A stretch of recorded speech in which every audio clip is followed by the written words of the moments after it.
From the White Australia News Network, this is the news on Y 20.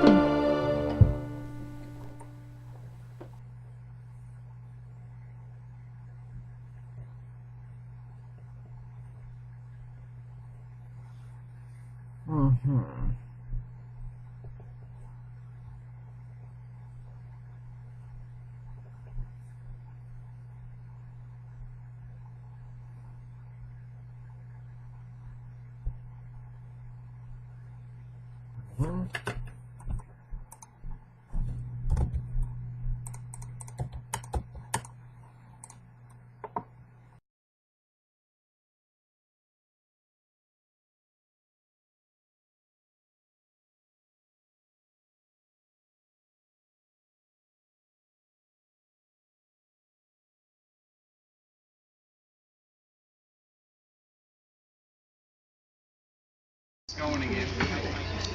Slow down. That's the dry ice. 20 in a bottle.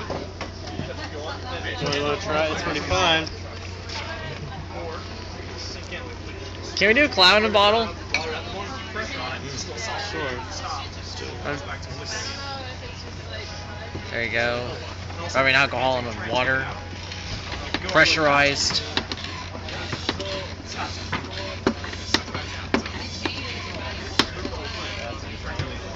Oh yeah. So if you get your hands wet with the soap, it makes it a lot easier to catch.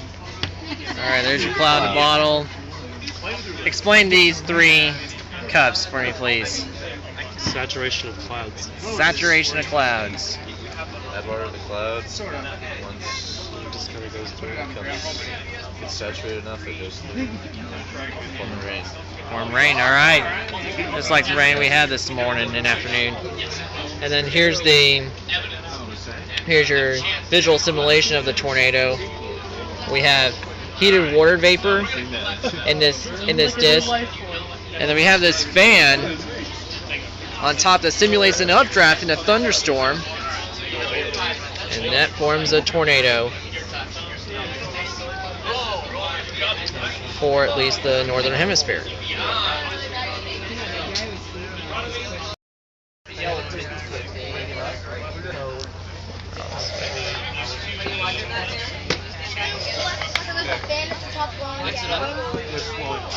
Sucking it out. It's simulating an updraft. And then what's on the bottom? Creating water vapor.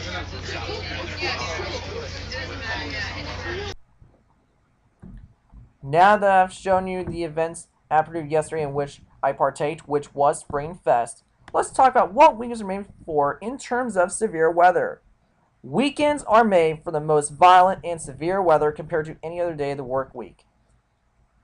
During the weekend of Saturday, April 14th, 2012, a tornado outbreak occurred in 4 states: Nebraska, Iowa, Kansas, and Oklahoma. These areas were in a moderate to high risk of severe weather that was forecasted 1 to 2, maybe as far as 3 days in advance. One of the tornadic supercells hit Wichita, Kansas. Mike Seidel, who was reporting for the Weather Channel, was doing live reports from inside the National Weather Service office in Wichita. He, as well as the other workers inside the National Weather Service, had to take cover and pass the baton to Kika to monitor the severe weather that's going on in Wichita. And here were the tornado warnings that were issued by the National Weather Service in Wichita, Kansas, from 10 p.m. Central Time to about 10:30. The National Weather Service started implementing the new tornado warning system, in which they're going to use stark language so that people can take action during the most critical tornado warnings. Because last year, during the Joplin-Tuscaloosa tornadoes, many people didn't really seek shelter, and the warnings were not strict enough. Those were the EF5 tornadoes that killed hundreds of lives. So they're implementing this new tornado warning system in Topeka, Kansas City, Springfield, St. Louis, and Wichita. So So this is a tornado warning for which the tornado damage threat is significant. So the impact was for the significant tornado damage threat at 10:09 Central Time was major house and building damage likely and complete destruction possible. Numerous trees snapped. Major power outages impact tornado highly likely. Some roads possibly blocked by tornado debris. Complete destruction of vehicles likely.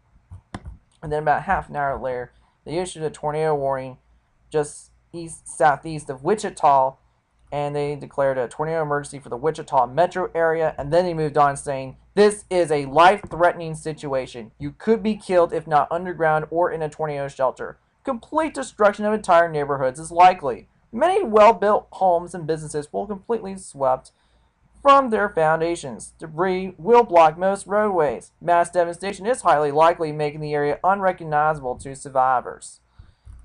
And then that's the tornado warning for a tornado damage threat of catastrophic.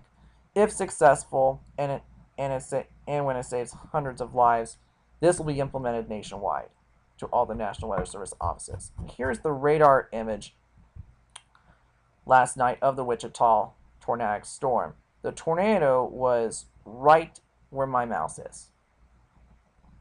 And the weather office was here.